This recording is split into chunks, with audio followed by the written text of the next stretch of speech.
las conferencias que iniciamos la semana pasada sobre historia de la fotografía.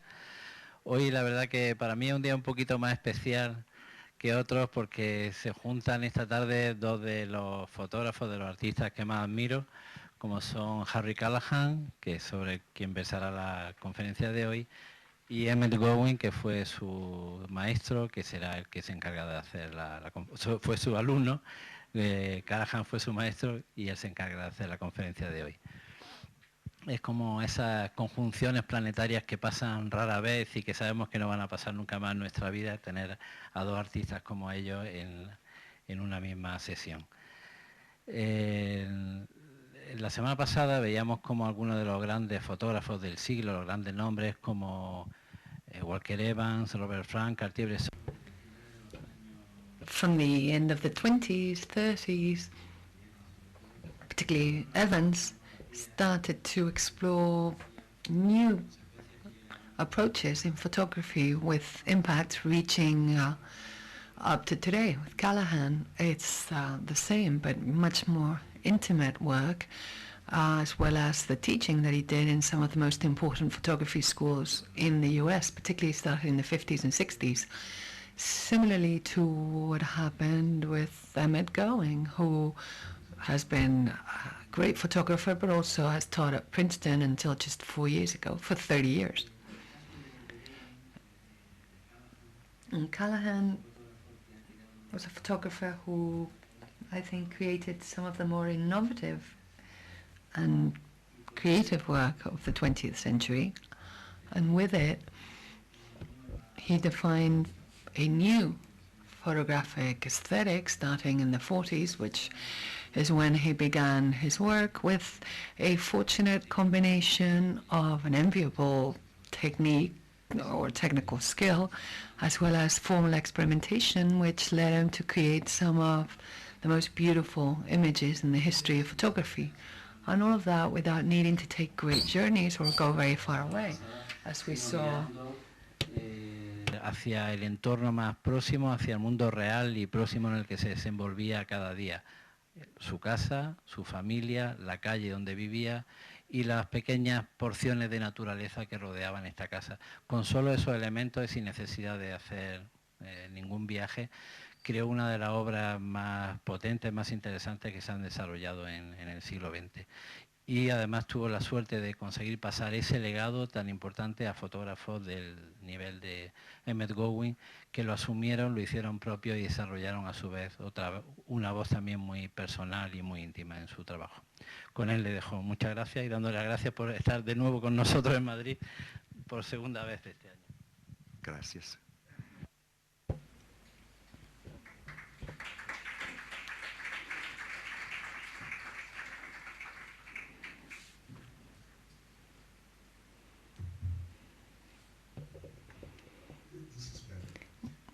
Así mejor. La verdad es que estoy tan contento de estar aquí. Cuando Carlos me pidió que diera esta conferencia, llevo ya 5 años sin enseñar, que han sido algunos de los años más felices de mi vida, y pensé que ya no quería enseñar más, pero esto no es enseñar, esto es contar historias. Y tengo 2 historias favoritas que me encanta contar cuando pienso en Callahan, y pensé, no, os lo voy a evitar, no voy a contar esas historias, pero bueno, sí, las voy a contar, pero muy brevemente. Una es muy sencilla. Ahora, en los estudios de neurología, esto no tiene nada que ver con Callahan. En los estudios de neurología se han dado cuenta de que los niños adquieren el lenguaje antes de los 12 años y que se almacena en una parte muy particular del cerebro. Y durante el resto de la vida todo lo que vas aprendiendo se almacena en otra parte. Y eso es increíble. Bien, y hay una anécdota sobre pájaros que a mí me encanta. Hay un pájaro africano que tiene un pico enorme, como de tucán. Si alguna vez lo habéis visto no se os olvidaría. Y tienen un comportamiento muy curioso, porque la hembra elige un árbol hueco y entonces se introduce en el árbol y cierra todas las aberturas, dejando un pequeñísimo agujero. Y el macho alimenta a la hembra a través de ese pequeño agujero en el árbol durante casi un mes.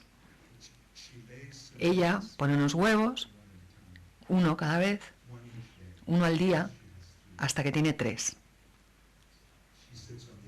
Incuba los huevos y finalmente los huevos empiezan a eclosionar y cada día, el primer día, el segundo día, el tercer día, eclosiona un huevo, sucesivamente, dentro del árbol. Y ahora la hembra ya empieza a sentirse inquieta, rompe ese material que había utilizado para cerrar la entrada al árbol y escapa para empezar a alimentar a los pollos. Los pollos dentro del árbol vuelven a cerrar la apertura utilizando los materiales que pueden encontrar en el nido, taponan el agujero por el que ha salido su madre hasta dejarlo como estaba inicialmente. Pero bueno, siguen creciendo y se van volviendo pollos más grandes hasta que finalmente el mayor, el que eclosionó el primer día, rompe la salida del nido. Los otros 2 lo vuelven a taponar. El segundo día, el segundo pollo rompe otra vez la abertura y el tercero vuelve a taponar el agujero. Y finalmente el tercer día lo rompe y se escapa y ya vuelan todos. Y esto, por supuesto, no tiene nada que ver con Callahan. Pero quiero que recordéis esta historia cuando hablemos de Callahan. Porque hay muchas cosas sobre Callahan que son inexplicables. No sé exactamente cómo llegó a ser como es. Carlos, alguien me preguntó en una conferencia en Aperture en Nueva York este invierno cómo había llegado ya a ser como soy. Que es una pregunta un poco rara, por lo menos eso me pareció, porque yo que sé por qué soy como soy. Y me quedé un poco sorprendido y dije, bueno, siempre quería ser igual que mi madre. Y parece que se contentó con esa respuesta que me inventé en ese momento. Y la verdad es que no sabemos exactamente en el caso de Callahan qué es lo que fue. Y otra anécdota que me encanta sobre Callahan, luego veremos imágenes y os contaré más anécdotas. El año probablemente sería el 92. Le quedaban 7 años de vida, aunque entonces por supuesto no lo sabía. Y magnífica exposición de la National Gallery en Washington, que después había venido a Filadelfia. Y en la emoción del momento se estaba celebrando la inauguración y apareció un joven que se acerca corriendo a Callahan, y bastante agresivo, en cierto modo, y le dice: señor Callahan, en esta imagen, en esta foto que tiene usted detrás en la pared, estaba usando el espacio negativo y positivo para transmitir algo al espectador. Y Callahan se le quedó mirando un rato y le dijo: no entiendo lo que dices. Yo no soy así. Y yo eso no lo haría. Porque es parte del enigma y del misterio de Callahan, el no saber lo que le inspira y lo que transmite. Esta es la tarjeta de béisbol, el cromo de béisbol de Mandel, que es un proyecto muy extraño, pero que está un poco en la frontera del arte conceptual californiano de los años 70. Mike Mandel hizo una gira por el país y creó una especie de cápsula del tiempo con todos los fotógrafos cuyos nombres pudo encontrar en las publicaciones, y fotografió a Callahan, y a todos les daba un pequeño símbolo, un guante o una pelota para que lo sujetaran, algo que recordase al béisbol.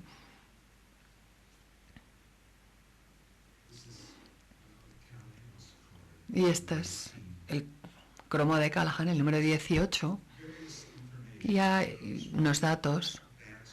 Tira con la derecha, batea con ambas.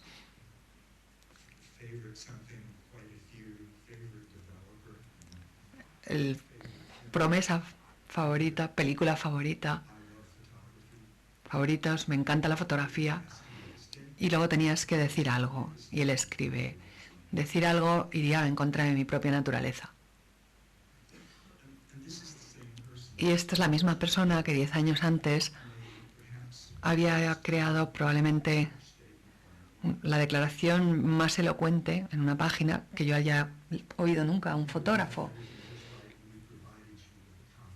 Si lo hemos hecho bien, se os ha repartido una copia de esta declaración traducida al español, en lo que el misterio de cómo llegó Callahan a ser ese apasionado de la fotografía es simplemente eso, un misterio. Yo creo que le encantaba contar estas anécdotas porque te contaba, ¿sabes? Yo fui a una tienda de cámaras a comprar una cámara de cine. Su mujer, un vecino, tenía una cámara de cine maravillosa y a él le pareció una máquina genial y decidió ir a ver lo que costaban. Y cuando llegó a la tienda descubrió que eran carísimas y que no se lo podía permitir. Y el vendedor le convenció para que se comprase una pequeña cámara fotográfica. Y entonces él tenía cero experiencia con la fotografía, no sabía absolutamente nada, pero en un periodo de tiempo asombrosamente breve, la gente te cuenta que Callahan era autodidacta. Y eso es una verdad a medias, porque entonces él fue miembro del Detroit Camera Club varios años y después entró en un club de fotografía más pequeño, más elitista, y ahí empezó a aprender la técnica de la fotografía, y en 1941 asistió a un seminario de varios días, un taller o un seminario de Ansel Adams. Y en ese taller o seminario con Ansel Adams, Harry dijo, yo le seguía con un cuaderno y todo lo que decía lo apuntaba. Y cada vez que tenía oportunidad de hacer una pregunta, le preguntaba, ¿cómo haces esto? ¿Qué compras? ¿Qué usas? Y recopilando estos datos, creó su técnica. Y luego hizo gala de una cierta confianza en su proceso, que es muy típico de Callahan. Dice, volví a casa después de esta experiencia y aunque nunca había hecho una foto, sabía que era artista y sabía que haría fotografías. Él había visto cómo era construir una vida basada en el proceso de ser artista, de ser fotógrafo. Y esta imagen de 1943, podéis seguir la lista con las fechas, porque a mí no siempre se me da muy bien acordarme de las fechas. Cuando enseñaba siempre les decía que no se fiaran de mí cuando les diera una fecha, ni tampoco ningún dato histórico. Pero en este caso creo que fue justo un año o dos antes de que Callahan lo viera. Es parte de una secuencia de 5 fotografías de Adams y sin duda es lo que vería Callahan cuando vino Ansel Adams a Detroit en 1941. Y con esta imagen en concreto vio una cualidad física, de calidad de la copia, de la idea de que las imágenes se podían relacionar entre sí para expresar una sensación del paso del tiempo, y marcó su futuro en muchísimos sentidos.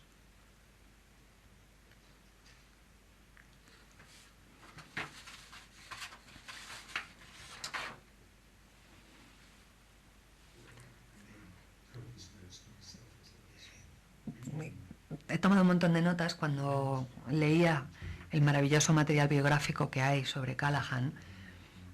Sarah Greenard con la National Gallery ha escrito un ensayo fantástico. Carlos también ha escrito material fantástico. Hay muchísimo material que detalla partes de su vida, pero este fue un experimento que quizás no lo parezca,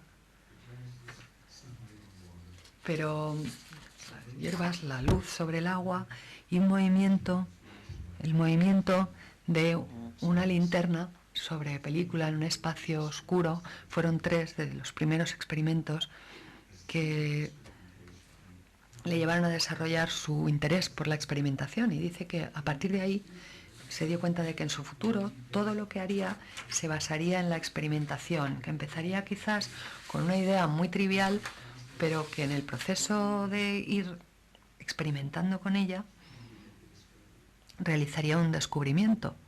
Probablemente aquí tenemos una exposición de una apertura de un segundo, pero sentimos cómo ondula la superficie del agua y cómo el punto de luz, el reflejo del sol en este caso, se refleja sobre esas ondas en la superficie, definiendo un círculo. A lo largo de ese periodo de tiempo de un segundo, una imagen que es algo absolutamente revolucionario, porque no había habido una imagen como esta antes de que la crease Callahan. Una de sus quejas favoritas, y la verdad es que no era perfecto, le encantaba beber y le encantaba quejarse, y decía, la gente me decía, pero si ni siquiera nos cuentas lo que estás haciendo, y dijo, pero no basta con que lo haga, no basta. Dijo que creía tanto en la calidad del tono y de la claridad de la imagen que durante los primeros años solamente hacía hojas de contactos. Y si la película era muy pequeña, el contacto también era muy pequeño. El negativo siempre lo colocaba directamente contra el papel fotográfico para hacer la copia. Y la tonalidad para él era una especie de objetivo sagrado. Y decía que el día que había salido a hacer fotografías en la nieve y había visto en la cámara no tonalidades sino solo una línea, pensó que era un pecado, una aberración, una herejía. Y aún así,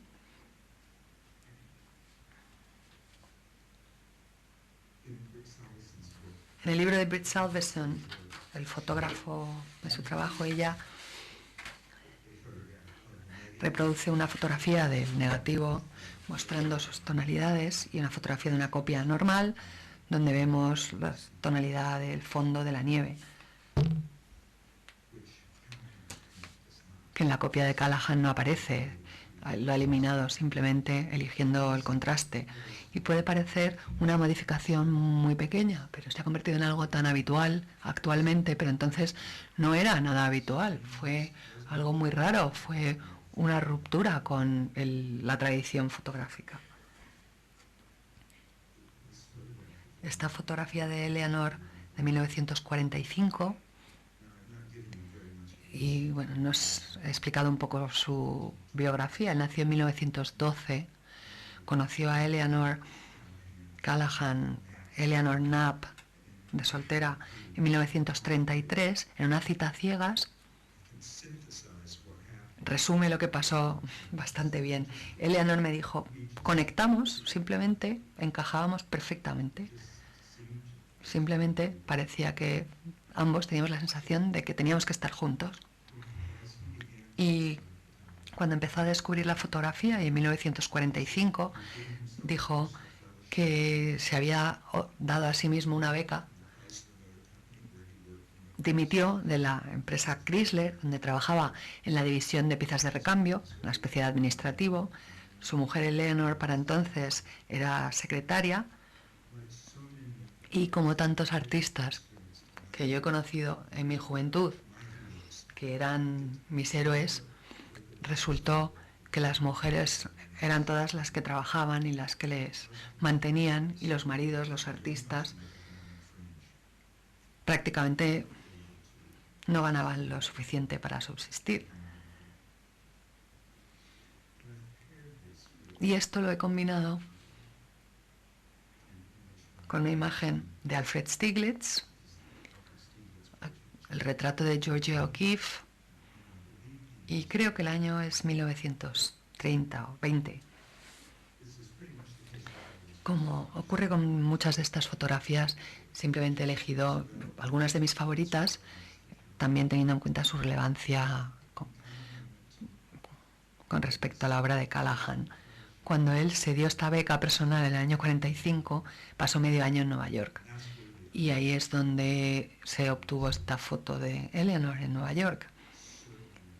Desde luego, A él le impresionaron mucho las fotografías de O'Keeffe realizadas por Stiglitz y tenía curiosidad con respecto a Stiglitz, pero dijo que era demasiado tímido para acercarse a Stiglitz y mucho menos para enseñarle fotos. Es una persona que llevaba haciendo fotos prácticamente ni 7 años, pero que estaba encontrando su voz y su lugar en el mundo.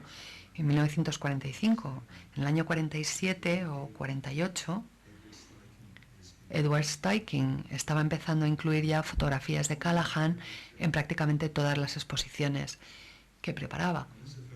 Esta es una fotografía de Laszlo Moholy-Nagy, el artista húngaro que fue profesor en el curso de la fundación del Bauhaus en Alemania, y antes de la guerra intentó trasladar los ideales del Bauhaus a Chicago y puso en marcha una nueva escuela de artes prácticas, de artes aplicadas. Y hay en estas notas que tengo Moholy-Nagy, la visión exacta, la visión abstracta, la visión rápida, la visión lenta, la visión intensificada, que para él significaba usar filtros o macros o algún tipo de dispositivo, la visión penetrante, que podría entonces referirse a los rayos X, pero tenemos muchísimos más ejemplos de eso en las imágenes actuales, la visión simultánea, múltiples exposiciones, la visión distorsionada. Había esa idea de aplicar la fotografía para ampliar nuestra interpretación del mundo visible. Ese era el programa que le pretendía trasladar a Chicago y se solapa mucho con las ideas de Callahan, porque Callahan conocía a Siegel de los años 40, había sido parte de su formación, el pintor, y se me va a olvidar su nombre ahora mismo, pero bueno, era Todd Webb, era un fotógrafo aliado y amigo en esa época, y Callahan fue contratado en el 47 por Moholy-Nagy para dar clases en esa nueva escuela o en esa nueva Bauhaus que después se convertiría en el Instituto de Diseño. Y una de las historias favoritas de Harry sobre esa experiencia fue en la entrevista de trabajo, cuando dijo: yo sabía que mis fotos eran buenas, pero no sabía qué decir. Y ahí tenía a Moholy-Nagy, que era un intelectual europeo típico, que hablaba varios idiomas y que me preguntaba: bueno, ¿y por qué haces las fotos que haces? ¿Y por qué las haces como las haces? Y Callahan dice que él se quedó allí mudo un minuto o dos, y evidentemente Moholy-Nagy ya había decidido en cualquier caso contratarle para que diese clases en la fundación, y le dijo: ¿sabes? Supongo que no pasa nada si es solamente por un sueño o una esperanza. Y Callahan le dijo: sí, eso es precisamente lo que es. Lo acepto, busco una respuesta, y yo creo que es un ejemplo perfecto de cómo era Callahan. Entonces, la enseñanza también le permitió ampliar su vocabulario a muchos niveles. La obra de esta época, creo que esto es del 45, si tenéis la lista lo podéis comprobar, pero a mí me interesó mucho ver esto con relación a Aaron Siskind, que estaba justo en el punto en el que estaba también cambiando su estilo, con múltiples posiciones, que claramente era una práctica que salió de enseñar en esta Bauhaus, en el nuevo centro, y Callahan empezó a incorporar esta técnica muy habitualmente en su propio trabajo. Bien, Aaron Siskind y Callahan fueron muy buenos amigos, pero en realidad no se conocieron hasta el año 47 a través del marchante Charles Egan, porque ambos exponían en Nueva York, ambos estaban incluidos en exposiciones en el Museo de Arte Moderno, aproximadamente en el 48. Esto es el cromo de béisbol de Siskin, y si lo comparamos, lo que pone sobre lo que él dice en la parte de atrás del cromo, dice: viniste y me arrastraste de vuelta a mi juventud que tanto echo de menos.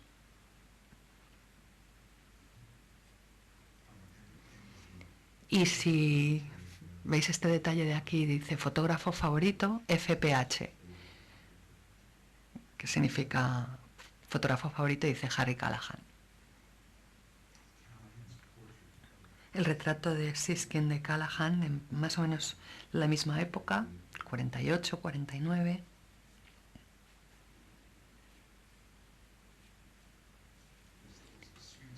Y hay una historia muy bonita que encontré leyendo mientras preparaba esta conferencia sobre la primera aventura fotográfica de Callahan y Siskin juntos. Decidieron visitar una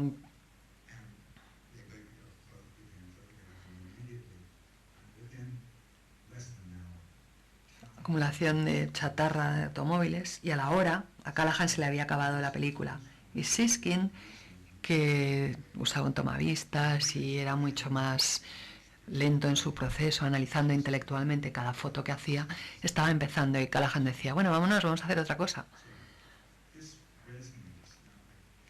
Y este fragmento de aquí lo he copiado, pero bueno, lo vamos a saltar. Es un comentario simplemente para explicar que se respetaron siempre desde el principio, y ese verano del 48 fue la base de una colaboración y una amistad que duró 4 décadas. A mí me gusta mucho esta historia, sobre todo porque Frederick Summer tenía una historia igual, pero un poco distinta, que luego comentáramos. Estaba pensando en ese muro de ladrillo que fotografiaba Callahan. ¿De dónde salió una foto como esa? Desde luego la influencia del modernismo y del expresionismo abstracto está clara. Y Siskin estaba en Nueva York y tenía a los expresionistas abstractos como amigos y vecinos, con lo que era un lenguaje con el que él estaba, en cierto modo, muy familiarizado y con el que se le asociaba, pero que todavía no había adaptado.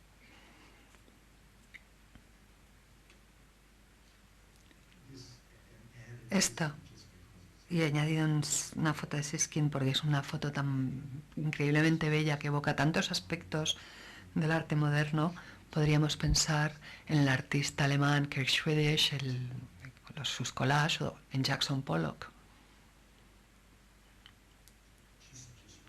Y recientemente, hablando sobre la preparación para dar esta conferencia, estuve hablando con la conservadora Ann Tucker, que es conservadora y comisaria en Houston, y le decía: acabo de estar en el Museo de Arte Moderno con otra persona para estudiar el trabajo de Callahan, para preparar una conferencia que voy a dar relacionada con una gran retrospectiva y una publicación importante sobre Callahan. Y ella me contó esta historia. Según estábamos mirando cosas, me dijo: ay, me acuerdo que vi esta foto o algo parecido con Callahan, y le dije: Harry, ¿es tan oscuro? Y Harry le contestó: no es mucho, pero aunque no es mucho, es más de lo que piensas que es.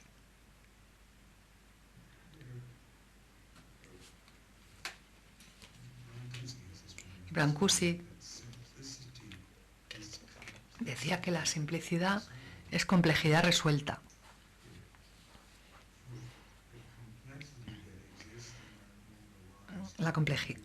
El que se reduzca la complejidad que existe en nuestras vidas a los términos más sencillos requiere una resolución. Esta foto, que es aproximadamente del año 50, que podría ser y haber sido tan buena si la hubiera hecho Siskin. Este es el punto en el que finalmente mi vida conecta con la de Callahan. Por fin, otoño-invierno de 1961, es lo que yo recuerdo, pero Esto es de la Family of Man de Stieglitz de 1955 y es una foto que se expone muy pocas veces y yo la he fotografiado directamente del libro con el pie de foto del libro para que sepáis exactamente lo que es. En Family of Man la importancia del país con el que te asociaban era muy importante porque se trataba de representar al mundo de la forma más amplia posible. Pero a mí simplemente me encanta la imagen, me encanta Bárbara de niña disfrazada para Halloween con la bolsa de papel. Y aquí es donde reencontacto mi vida con la de Callahan. Si me habéis oído hablar alguna vez de mi propia obra, esta historia ya la conoceréis. Pero para mí es una historia preciosa, pero también importante en cuanto a que es como mi vida se cruza con la de Callahan. A mí me habían informado de que tenía que alistarme en el ejército y se lo estaba contando a Callahan y diciéndole que tenía que volver a mi estado natal y defenderme para que no me enviasen a la guerra a las personas que tomaban estas decisiones. Y le dije, ¿te importaría prestarme una cámara? Y bueno, me dijo que sin problemas, pero resultó que tampoco tenía donde guardar la película, pero lo cierto es que tampoco tenía película. Y me dijo, bueno, pues pásate por casa, creo que allí tengo portapelículas. Y esta misma tarde, cuando estaba cargando el coche para ir a Virginia, que entonces desde Rhode Island llevaba 14 horas de viaje, salió a la puerta con ellos y me dijo, y si tiene película, porque ahora mismo no sé, si tiene película puede que sea lenta, pero no sé. Y me los dio. Y yo pensaba en eso el otro día cuando reflexionaba para esta conferencia y dijo, no, espera un momento. Y volvió a entrar en la casa y salió con su vieja cámara 6 y me dijo, esta no la uso, llévatela también.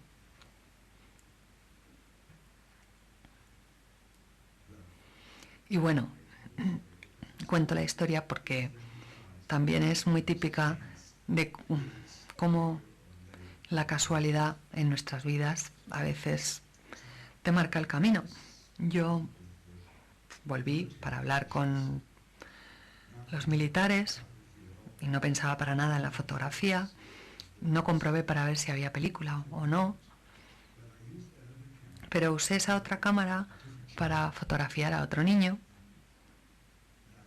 y esa noche ese niño o una niña se me acerca y básicamente se me sienta en el regazo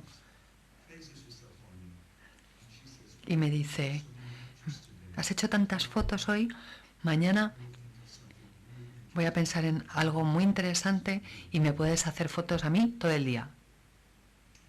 Y yo pensé, bueno, como es una niña seguro que mañana se la habrá olvidado, pero no, por la mañana me dijo, este es nuestro primer proyecto, tengo un montón de muñecas, le tienes que hacer fotos, o me tienes que hacer fotos a mí con todas mis muñecas. Y le dije, bueno, pues claro, genial. Y tomamos muchísimas fotos y la película, pues no sé, puede que hubiera hasta 14 y era ya la última. Y ahora, como sabía que iba a tener que tomar más fotos, estuve empezando a sentir un poco de emoción porque pensé que a lo mejor realmente podía haber fotos interesantes en esta sesión, pero no sabía si había película, podía estar vacía. Pero bueno, finalmente la revelé y había. Y además estaba la que él dijo que quizás estaría allí. Y todo esto para explicar que confiamos un poco en la suerte. Pasaron 2 semanas y volví a Rhode Island y pude olvidarme de las Fuerzas Armadas porque yo la verdad es que siempre he respetado mucho a las mujeres como categoría.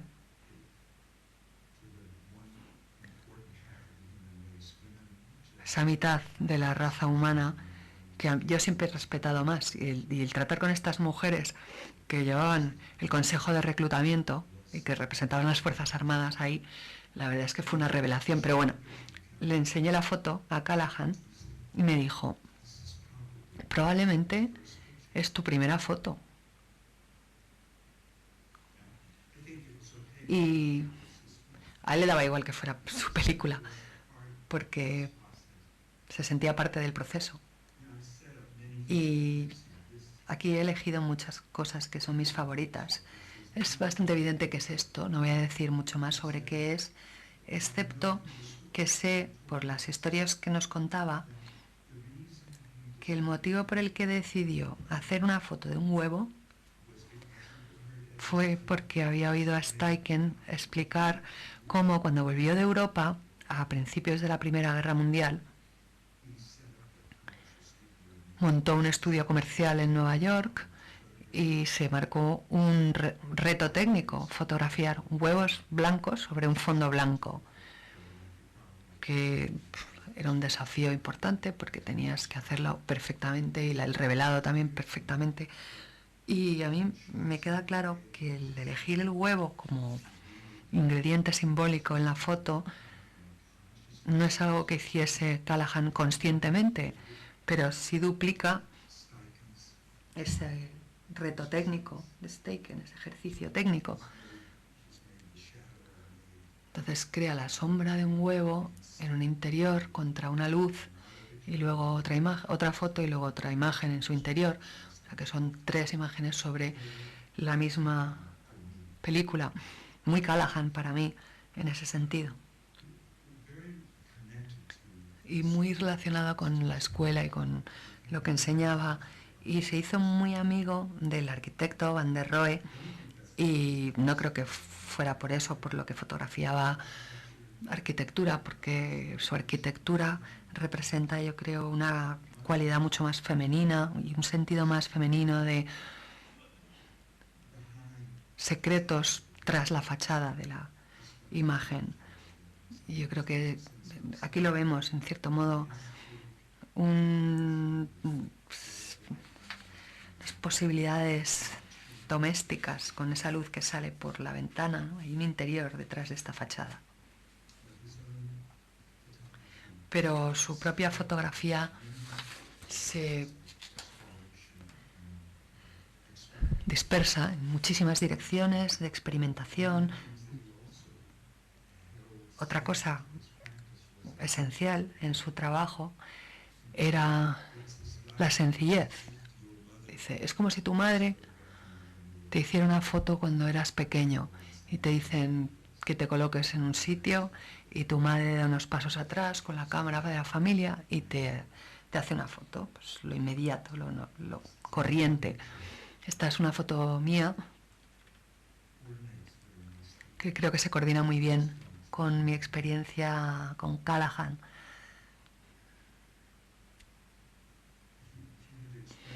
Él me explicó un día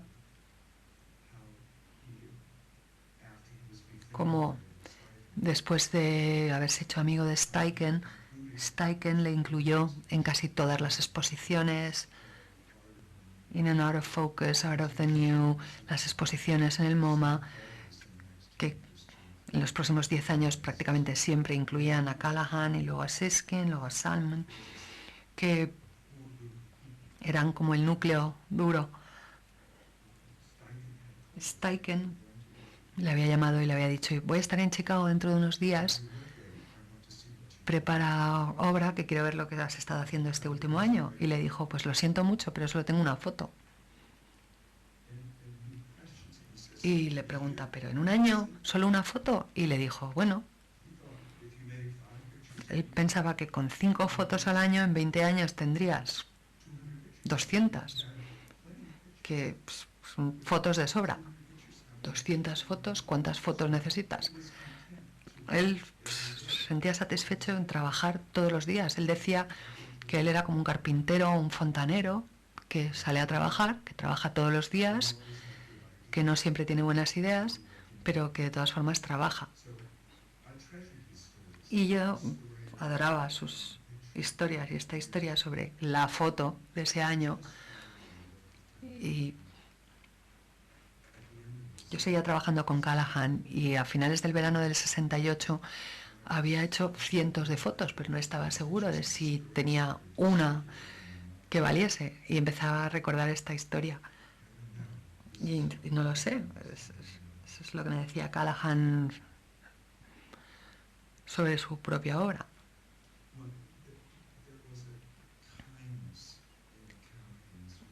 Y Callahan en su relación con sus alumnos era muy amable. Yo siempre pensé que era así con todo el mundo, pero sé,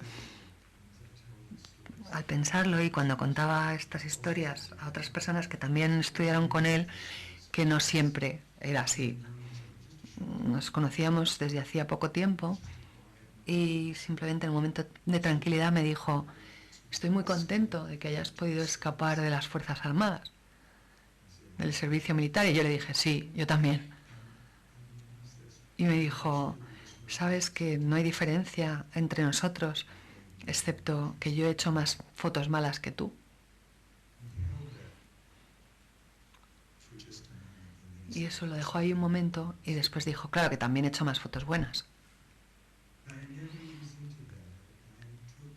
Y yo eso me lo tomé como un abrazo, como una sensación de que éramos colegas, de que era algo en lo que estábamos embarcados juntos.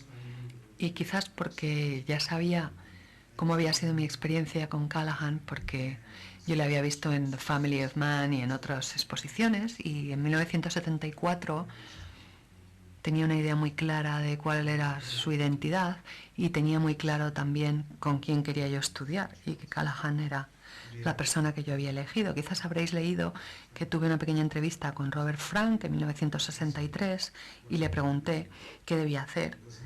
Y no le conté que yo ya había decidido lo que quería hacer y me dijo: bueno, te puedes venir a Nueva York y hacer fotografía de moda. Es como ir al banco y cobrar un cheque. O bien, deberías estudiar con Callahan. Y yo sonreí por dentro y pensé: eso es exactamente lo que voy a hacer.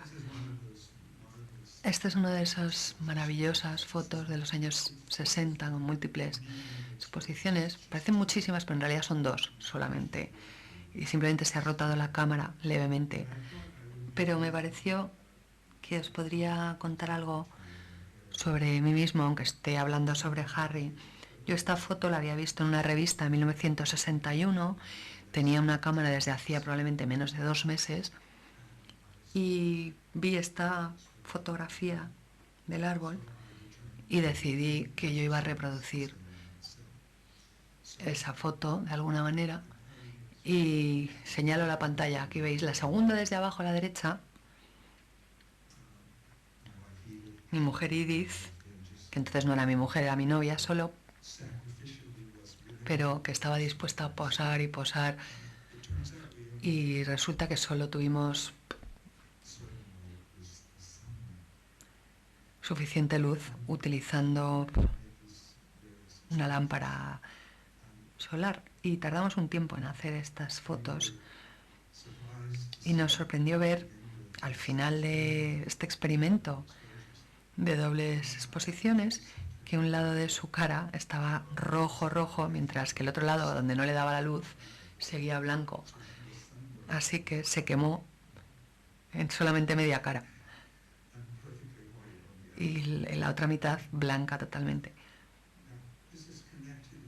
Y esto está relacionado de una forma que nunca os imaginaríais, porque 40 años después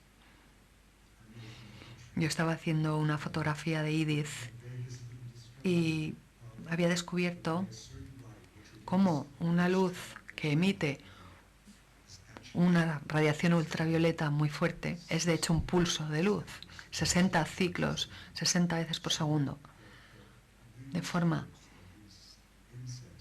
que el aleteo de unos insectos que vuelan contra la luz marcan unas líneas en la imagen porque la luz oscila 60 veces por segundo. Y durante casi un año, año y medio,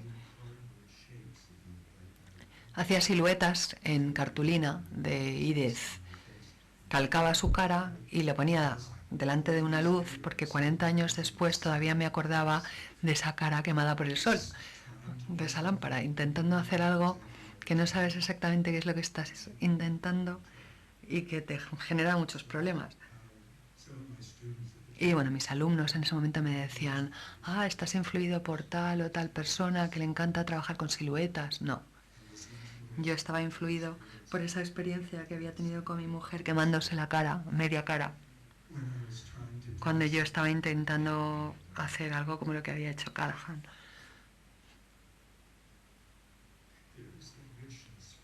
Para mí, las fotografías de Callahan son muy ricas, sobre todo las fotografías de su mujer e hijos.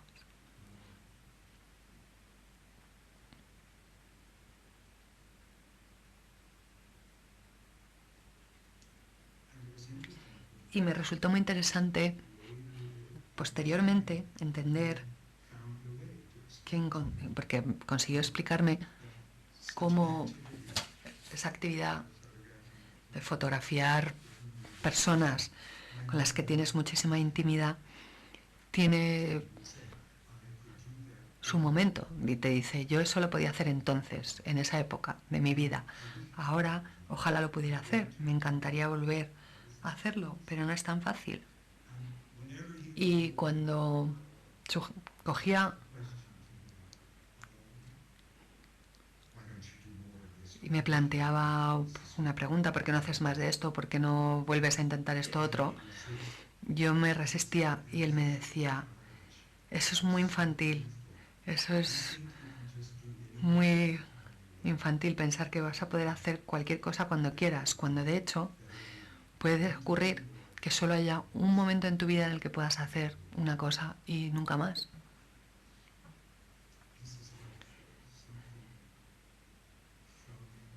Es como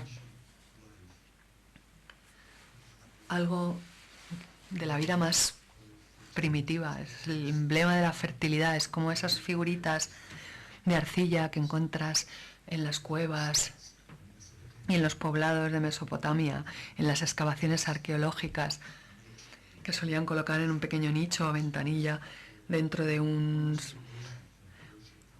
vivienda donde prácticamente se adoraba a estos objetos como ídolos. Y yo quería incluir en mi conferencia lo que yo estoy seguro que era un vínculo inconsciente con la fotografía de Callahan, porque quizás ahí es donde me encuentro por primera vez con esta imagen.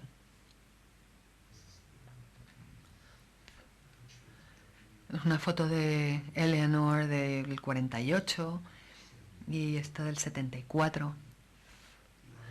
Y la vida es revivida constantemente, es la misma vida, todo es una vida, pero cada uno participamos en esa vida y desempeñamos nuestro papel activo en esa vida, y cuando es nuestro turno tenemos que representarlo.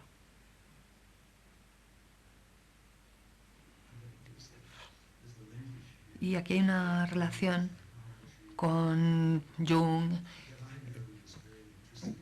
algo que a mí nunca me interesó demasiado, y de hecho uno de los mentores de Callahan en una primera época fue Arthur Siegel, y mi primer encuentro con Arthur Siegel fue muy incómodo porque yo fui como joven artista al Art Institute en Chicago y Siegel, después de la conferencia, me paró y me dijo, ¿alguna vez te has hecho psicoanálisis?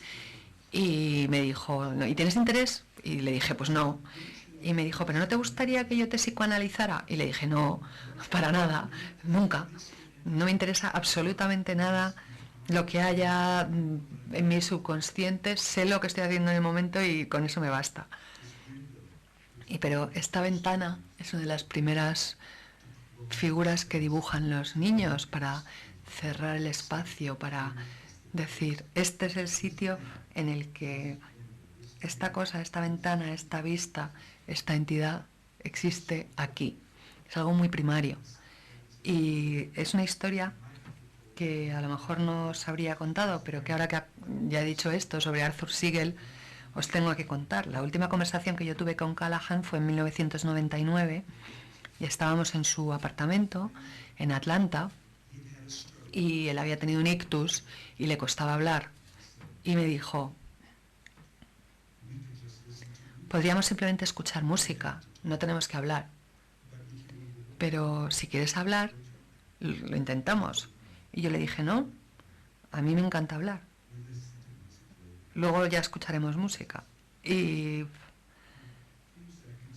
pasaron unos segundos, estaba allí pensando y me dijo, ¿conociste alguna vez a Arthur Siegel? Y le dije, sí, quería psicoanalizarme.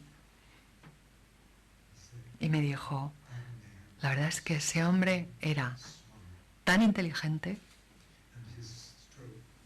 y bueno, su ictus se le notaba en la forma en la que lo dijo, ¿no? Yo no le puedo imitar, pero lo dijo muy, muy despacio, ¿no? Le costó pronunciar las palabras, pero nunca entendió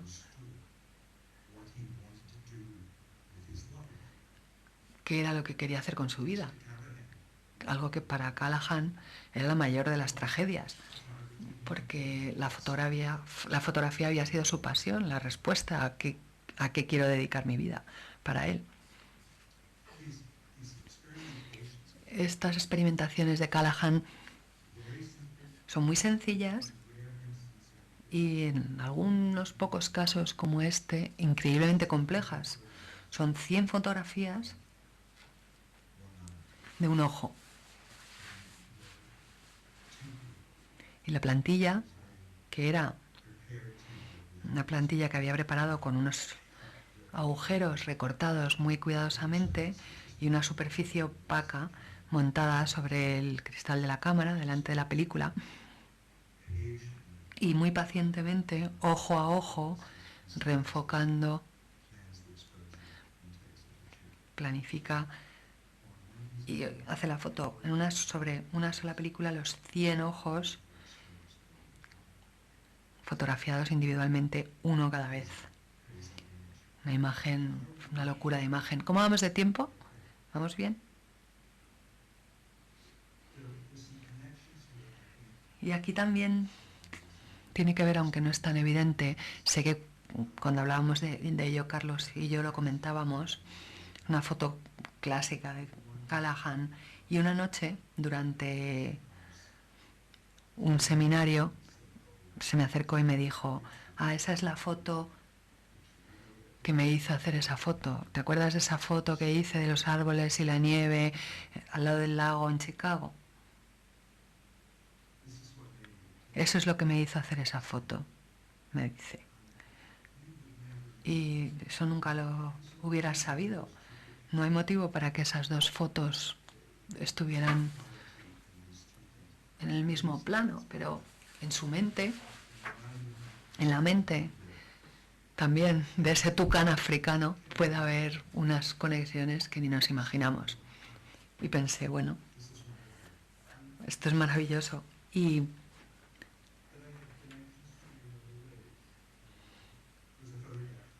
una fotografía que conocéis, Saratoga Springs, 1935, de Walker Evans. Y este es el escritor Carrie Ross, fotografiado por Stiglitz, creo que en el año 32. Y es una expresión de otra conexión, de un secreto interesante, porque es un retrato absolutamente maravilloso, preciosidad de imagen. Y yo le estaba contando a alguien, un compañero en Princeton, Peter Bennell, antes de que viniese a Princeton, había sido conservador junior en el MoMA, y yo un día le estaba hablando del retrato de Carrie Ross de Stiglitz y de lo mucho que me encantaba, y bueno, simplemente pensando en voz alta y alabando la imagen, y dices, ¿sabes que hay una carta de Carrie Ross que explica cómo vio Evans ese retrato? Y bueno, no sé si lo podréis leer. Y bueno, Evans estuvo aquí anoche y se sintió abrumado por la belleza de la fotografía que me había hecho. vio la diferencia casi absoluta entre lo que habías hecho tú y el retrato que hizo él. Hubo un momento real y sé que vio algo y se dio la vuelta y dijo que deseaba que le pudieras explicar tu arte porque él intentaba hacer lo mismo. Tampoco le llevé la contraria, simplemente le dije que a mí me parecía que toda tu vida era la explicación, que tus interminables repeticiones y todas las historias lo contaban todo. Y luego, por supuesto, sí que me contradijo, pero aún así, mirando la foto, primero con luz artificial y luego a la luz del día, vio algo y no todo fue esfuerzo perdido. Quizás eso no signifique mucho para vosotros, pero ¿conocéis esta imagen? ¿Y veis de dónde ha salido?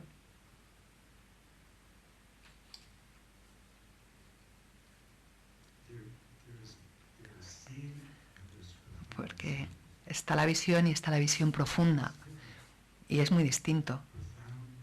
Y la visión profunda no es solamente una visión hacia afuera, hacia el mundo, sino que es una visión penetrante que atraviesa tu propio cuerpo.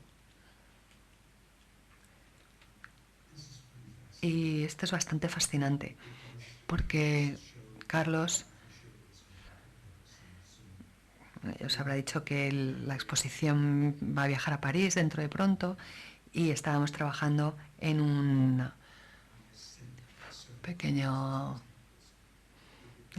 tarjetón para anunciarlo y nos mandó varios ejemplos como este. Si no hubiese sido por el desafío del trabajo de Walker Evans, nunca hubiera seguido adelante. Cartier-Bresson, ¿quién se hubiera imaginado que para él el trabajo de Walker Evans había sido tal desafío? Lo que sí sé es que hay en la obra de todos estos artistas, y aquí ya me refiero a personas que yo considero mis grandes héroes, Evans, Callahan, Siskin, Stiglitz, hay algo que todos tienen en común. En Evans, esta imagen del 35 aproximadamente, Nueva York, trabajadores, hay un sentido de esa imagen de la vida diaria que también reproduce en 1950 Callahan. Y tengo un motivo personal para sentir esta interconexión. Otro cromo de béisbol, mi buen amigo Jim Dell, que no solo era compañero mío y alumno de Callahan en Rhode Island, sino que también fue el que revelaba la obra de Walker Evans durante 4 o 5 años, incluyendo la serie Profound para la retrospectiva del MoMA, que fue la primera verdadera retrospectiva después de la exposición original del 39, que fue la primera exposición de fotografía en el MoMA. Y mientras elegía ejemplos para considerar, este es un ejemplo perfecto de un proyecto que Callahan le asignaba a sus propios alumnos. Uno de sus problemas favoritos era pedirte que fotografiaras a personas indirectamente, que mostraras una escena que implicase la presencia de personas pero sin que apareciesen en ella. Y resulta, yo este negativo también he revelado, y cuando miras justo en el margen de la izquierda aquí, hay un pequeño abanico y el borde del abanico no es solamente el abanico, sino una persona que lo está sujetando, el abanico, pero justo donde no puedes verlo, justo en el límite, justo a punto de entrar en el espacio de la fotografía. Y esto es algo totalmente universalmente humano, pero sin el humano. Y otra foto favorita de Evans, aunque también podría ser una obra de Callahan o de Siskin o de Frederick Stallman, St. Mary's, Georgia, 1935, misma época, tan pictórico. Y esto también de The Family of Man, que quería relacionar con esos grandes retratos de calle que hizo Callahan en los años 50. Dijo que se llevaba su objetivo más largo con la imagen más espontánea posible, enfocando a una determinada distancia, y simplemente casi salía de caza, intentaba cazar figuras que atravesaban su campo de visión para que sus rostros llenasen la imagen. Y aquí solamente os muestro unas cuantas porque tienen relación con otra anécdota personal que os quiero contar. Una serie de estas maravillosas imágenes de gente por la calle, y luego en los años 65 a 67 yo fui alumno de Callahan, y en el verano de esos 2 años yo iba todos los días a mediodía por esta calle, veía a Callahan trabajando, haciendo fotografías, y yo estaría a unas pocas manzanas también haciendo mis propias fotos. Y al final de ese verano me dijo, bueno, pásate y enséñame en lo que has estado trabajando, porque estoy deseando verlo. Y yo pues me pasé por su casa con probablemente 250 de estas pequeñas fotografías de personas andando por la calle, y en mi mente, que siempre distorsiona, yo estaba haciendo exactamente lo que había hecho Callahan.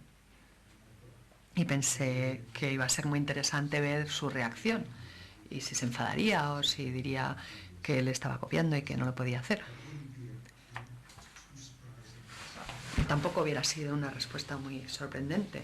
Un fotógrafo contemporáneo en una escuela de fotografía, pero después de mirar en silencio estas 250 pequeñas fotografías, llegó al final, cerró la caja y me dijo, ojalá hubiera hecho yo todas estas fotos. Y entonces me dijo lo más importante, me dijo, hubo un momento en el que podría haberlas hecho,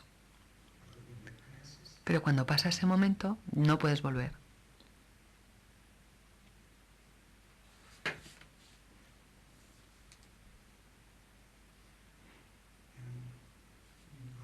Y probablemente sabréis que Walker Evans, bueno, ahora sabemos que Walker Evans había guardado las fotografías que había realizado en 1941 a 45, en los años de la guerra. Estaba fotografiando en el metro de Nueva York con un lenguaje bastante similar, rostros que no sabían que estaban siendo vistos. Pero una característica interesante del trabajo de Evans es que hizo estas fotos con una cámara secreta porque la llevaba dentro de la chaqueta para que solo saliese la lente, y tenía un cable con el mando en la manga para que, sentado en el metro, aunque se veía la cámara, se veía la lente, pudiese tomar una foto simplemente orientando su cuerpo en una determinada dirección. Y a él le pareció que era un poco injusto, que no estaba bien, y las guardó 25 años y no quiso enseñarlas, ni exponerlas, ni reproducirlas, hasta que la gente cuyas vidas aparecían en esas fotos estuvieran en un momento completamente distinto de sus vidas. Y a mí me pareció muy interesante que le preocupase tanto la intimidad de esta gente. Y me sorprendió la reacción de Callahan, que fue, nosotros eso ya lo hemos hecho. Las tendría que haber publicado en 1948. Eso es... Jamás, eso nosotros ya lo hemos hecho. Y eso alguien que estaba siempre inventando y continuamente haciendo algunas de las imágenes más memorables de la historia. Bueno, tengo pocas fotos para referirme a los últimos años de su vida. Una de las últimas veces que pude exponer obra de Callahan fue en una conferencia en la Universidad de Georgia, en Atlanta, y Eleanor y Harry pudieron venir a la conferencia. Y al terminar, yo había estado haciendo estos círculos agrícolas, y después de la conferencia me dijo, ay, me encantan esos círculos. ojalá los hubiera hecho yo. Y pensé, Harry, esta foto del vestido rojo, ojalá la hubiera hecho yo. Y en cierto modo nuestras vidas van así. Vemos cosas que nos gustaría haber hecho y luego hacemos otras que tampoco son tan diferentes, que de alguna manera son igual de frescas y de nuevas. Sommer, Siskin, Callahan son realmente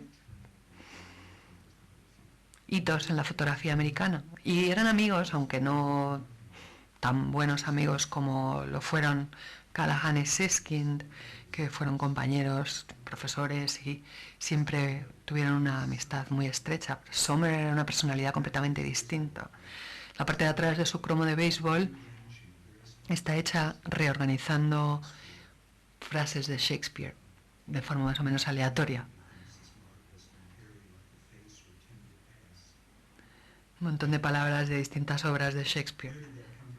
¿Esto de dónde lo saca? Pues es todo Shakespeare, pero lo hacía con todo, con un periódico, con cualquier texto que se encontrase, reorganizaba las palabras, como los surrealistas, simplemente barajaba las palabras. Y aquí tenemos a Siskin a la izquierda y a Sommer, unos personajes ambos. Sommer había estado dando una conferencia y Siskin entró y simplemente empezó a intervenir y cerró la sesión. Y después ambos se dieron un abrazo y siguieron con su conversación como si no hubieran pasado años sin verse. He dicho que había una historia sobre la primera vez que Siskin visitó a Sommer en Arizona, 1948 creo que fue, o 47, 48. Sommer había llevado a Siskin a una ciudad fantasma, Jerome, Arizona, que había sido una ciudad minera, minas de oro y plata, y fueron allí a hacer unas fotografías. Y al final de 3 o 4 horas, Siskin vuelve al coche y se encuentra a Sommer dormido en el coche y le dice, pero qué vago eres, ¿qué haces aquí en el coche, dormido? Y Sommer, se levanta, se pone a buscar por el suelo del coche y dice, ¿ves? Tengo aquí mis negativos y los tengo ya en hoja de contactos. Había entrado en un hospital abandonado, había cogido las radiografías, había buscado entre cientos de radiografías hasta encontrar algunas que le habían parecido interesantes, y cuando Sommer cuenta la historia dice, y pude vender una copia de una de esas radiografías al Museo de Arte Moderno. Con lo que se tomaban el pelo y se reían mucho juntos y tenían una metodología contradictoria pero complementaria. Sommer estaba dispuesto a encontrar imágenes ya creadas y decir, esta es, me la apropio, mientras que Siskin era mucho más cerebral y más intelectual en su trabajo. Pero aún así son cosas que están muy cerca y que son muy paralelas. Este es un Callahan del 51 más o menos. Y una de Walker Evans del 35. Una de Frederick Sommer creo que del 57. Me olvido completamente del año. Y mi retrato favorito de Frederick Sommer con Ansel Adams. Y toda esta gente se respetaba muchísimo, pero al mismo tiempo también desdeñaban a Ansel Adams. Es muy interesante porque ahora que todos han muerto se pueden contar anécdotas como esta. Se querían mucho y se respetaban mucho, pero al mismo tiempo había una distancia.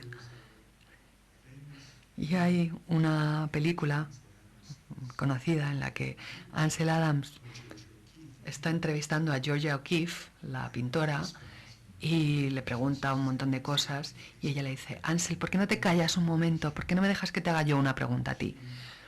Y ella consigue que se calle y le dice, Ansel, tú pues, has vivido mucho y has creado mucha obra. ¿Hay algo que te gustaría haber hecho de otra manera? Es una pregunta, la verdad, con bastante carga de profundidad.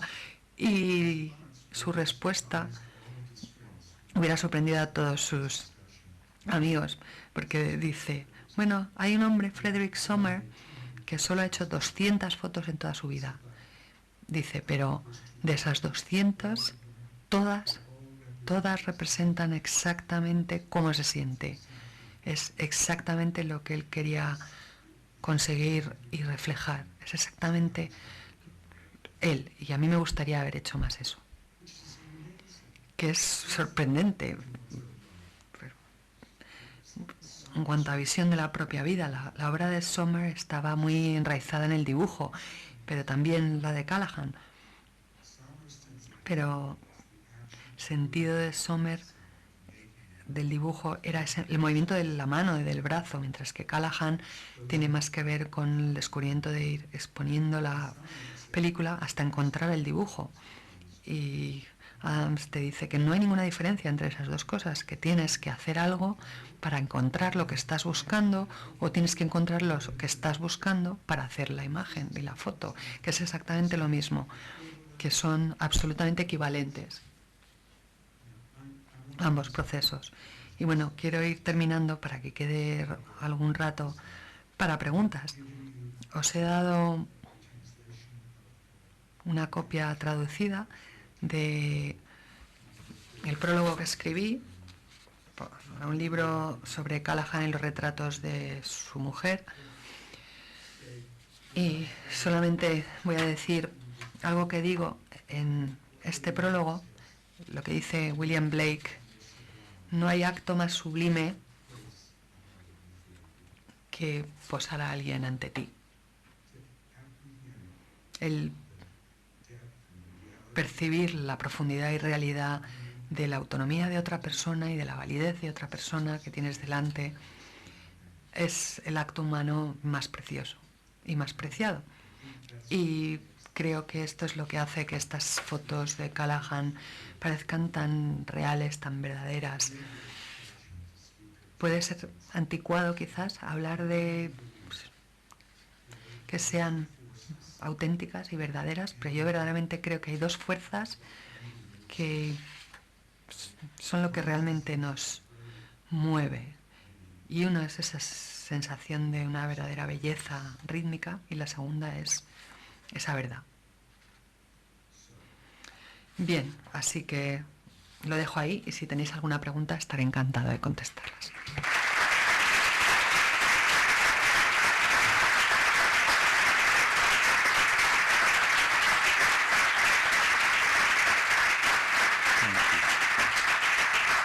Gracias.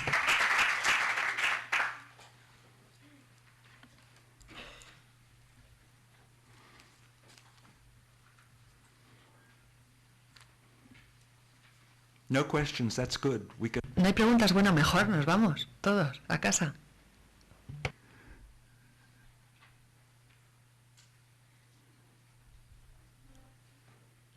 Oh, if you don't have a question... Bueno, si no tenéis preguntas, os cuento otra anécdota.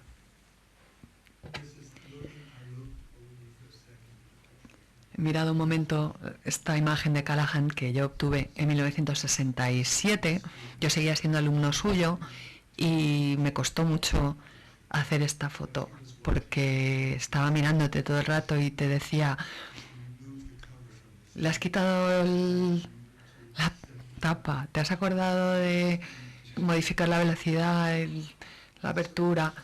Estaba pendiente todo el rato de lo que estaba haciendo. Pero cuando finalmente le traje la foto me dijo, me temo que has captado algo. Le pareció que como que era demasiado buena. Pero bueno, la pequeña anécdota es la siguiente.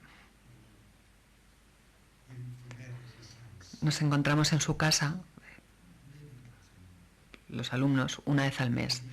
Y después de 2 años pues yo ya tenía la costumbre de quedarme un rato más al final, y a veces pues a la 1, a las 2 de la mañana, y seguíamos hablando. Y él sabía que esta época estaba tocando a su fin, y una noche estábamos allí y probablemente iba a ser la última reunión oficial con sus alumnos de ese ciclo, y hubo un momento de silencio y levantó la mirada y me dijo: ¿sabes? No sé a qué estás esperando. Y dijo: pero no está aquí. Y me acuerdo porque tuve el honor de hablar en el funeral y en el tributo a Callaghan en el MoMA, y pensé en contar esa anécdota en ese momento. Y como le estábamos diciendo adiós, quería decir una última cosa. Y decir: sí, evidentemente tienes razón, Harry. Tienes razón en que no está aquí. Pero también está aquí. Una vida de entrega es algo. Una vida de crear arte es algo. No es lo que nos decimos unos a otros lo que marca la diferencia. Es lo que hacemos todos los días con los gestos más pequeños. Eso es lo que realmente cuenta. Y bueno, me alegro de haber vuelto a esa idea sobre Callaghan. No hace falta que haya preguntas, estoy encantado. Ah, bueno, ahora la hay.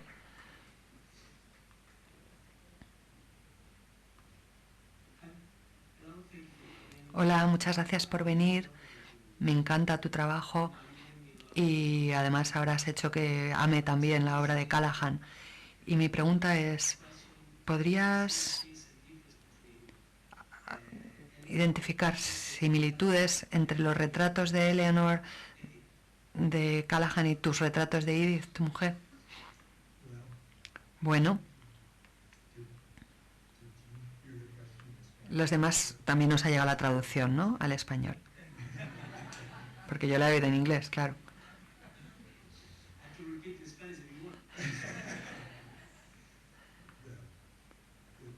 Bien, la diferencia entre las fotografías de Callaghan, de su mujer Eleanor, y mis fotos de Edith, probablemente yo no sea la mejor persona para contestar a esta pregunta, o para intentar siquiera contestarla. Lo que sí puedo hacer es referirte a el Lens blog del New York Times de esta semana pasada. Jonathan Blaustein ha escrito una pequeña entrevista espléndida en The Times, y en ella usa una expresión, dice: tu mujer es muy guapa, pero eso no basta. ¿Cuál es el valor duradero de estas imágenes? Y él me dice, a mí, me dice: yo creo que es la inteligencia que transmite, que uno siente la inteligencia en sus ojos. Y yo le tuve que decir que me parecía una forma maravillosa de percibir estas fotos, porque yo, por supuesto, la conozco muy bien y sé que es muy inteligente, y he visto la intuición, y esa intuición que tiene sobre lo que es verdadero y lo que no, lo bien que lo discierne, y esa inteligencia, con lo que yo probablemente no se me hubiera ocurrido esa respuesta, pero la tomo prestada de ese periodista y me parece muy cierto. En cierto modo creo que es eso lo que conecta las obras, sobre todo el retrato que os enseñé, el primero, el de Nueva York de 1945, con Eleanor mirando directamente a la cámara. Es esa independencia, esa autonomía lo que te transmite. No está ahí como símbolo de algún ideal, está ahí como persona única, individual, de carne y hueso como todos nosotros, pero única. Y es ella misma y nadie más. Y para mí eso es lo que importa. Y en las fotos de Edith, bueno, pues una especie de conspiración.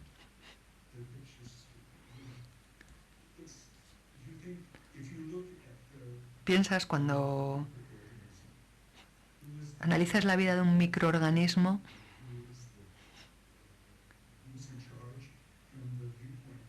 ¿quién controla? Desde el punto de vista de una bacteria o de un virus, ellos no nos pueden matar directamente, nos tienen que utilizar, con lo que desde el punto de vista del virus, un ser humano es simplemente un vehículo, simplemente nos utilizan. Y aquí pues, no lo digo por ser frívolo, podría ser que Edith es tan inteligente que me controle completamente y me haga hacer fotos exactamente como ella quiere que sean.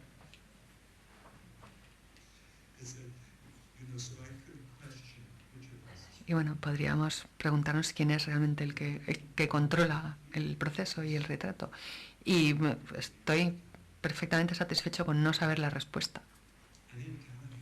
Y creo que Callahan también lo estaba. Y sé que me quedaba hasta tarde porque bueno, estaba recién casado y era jovencísimo y estaba haciendo fotos que a mí me parecía, bueno, que no estaba seguro de si se las iba a poder enseñar a nadie, si merecía la pena o si me podía atrever, porque me parecían demasiado íntimas y demasiado privadas. Y probaba primero con Callahan para ver si realmente lo eran. Y viendo cómo veía él las fotografías, sentía que no eran demasiado privadas, que se podían enseñar. Estas cosas se aprenden, no es algo que uno pueda intuir, no es algo como ir al banco a sacar dinero, tienes que saber lo que es demasiado y lo que es justo bien. ¿Tienes alguna anécdota sobre la relación de Callahan con Tarkovsky? ¿Alguna cosa que quizás no se sepa?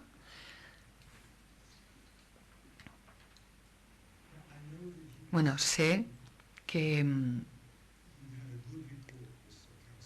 tenía un buen feeling con él. Había pensado deciros estas dos cosas. Al final de mi primer año en Rhode Island, justo al principio del verano me dijo, sé que es junio, pero si te quedas por aquí, quiero que vengas conmigo a Nueva York el lunes que viene. Y no le pregunté por qué, y nos montamos en el tren y nos fuimos a Nueva York. Y cuando llegábamos me dijo, quiero que conozcas a Edward Steichen. Y un año después me dijo, ponte ropa buena que vamos a ir a Nueva York. Y en el tren me dijo, vamos a conocer al nuevo director del MoMA, Tarkovsky. Así que yo le conocí a uno saliente y al otro entrante en un momento crítico, cuando yo era un artista muy joven que tenía muy pocas fotos reales que enseñar, pero creo que demuestra cómo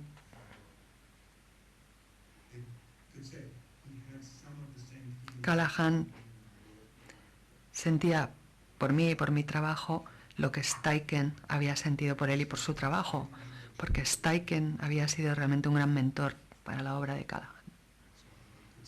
Y yo vi esa misma actitud, aunque no, ya sé que esto no tiene mucho que ver con Tarkovsky, yo tengo mis propias anécdotas sobre él, pero eso ya lo contaré en otro lugar y en otro momento.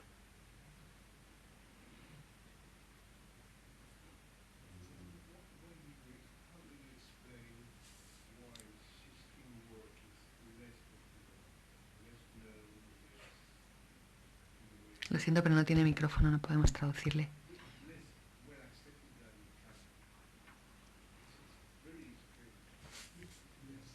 Sí, es verdad que los demás habéis oído la pregunta, que era por qué la obra de Siskin es menos conocida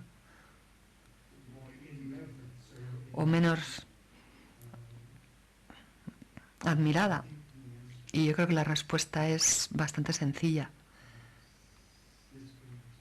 Siskin no tenía o incluía personas en sus fotos y pienso que la gente es bastante autodogmática y necesita ver gente en las fotos, y luego ya a través de eso podemos pasar a lo abstracto. Y el trabajo de Siskin se mantiene siempre en el abstracto. Y es un problema también la obra de Sommer y de otros grandes artistas.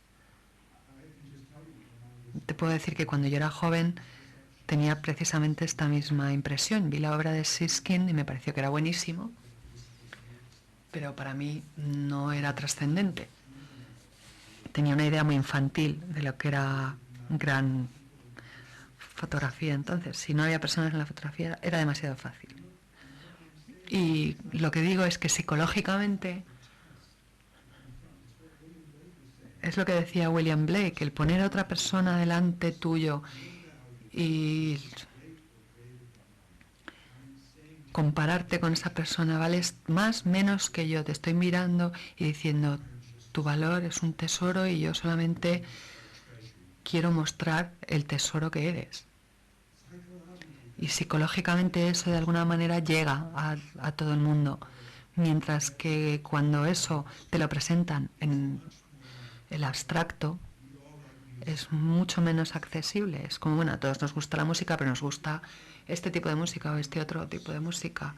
Está en otro ámbito, en un ámbito que existe estrictamente en el ritmo. No sé muy bien cómo contestártelo más que así. No es que no sepa por qué es. Si pensamos en cuántos grandes artistas consiguen combinar ambas cualidades, introducir la estructura, el ritmo en la imagen, porque una buena imagen de una persona puede también ser maravillosa a muchos niveles, pero si no es profunda en su estructura, entonces no perdura, excepto para la antropología o para alguna otra forma menor de registro histórico. Simplemente se convierte en parte del registro histórico y no sentimos esa transferencia trascendente entre nosotros y la personalidad de alguien que existió y que, como nosotros, tomaba decisiones y tenía sentimientos y era compleja como nosotros. Y eso es algo muy potente. Simplemente lo es. Y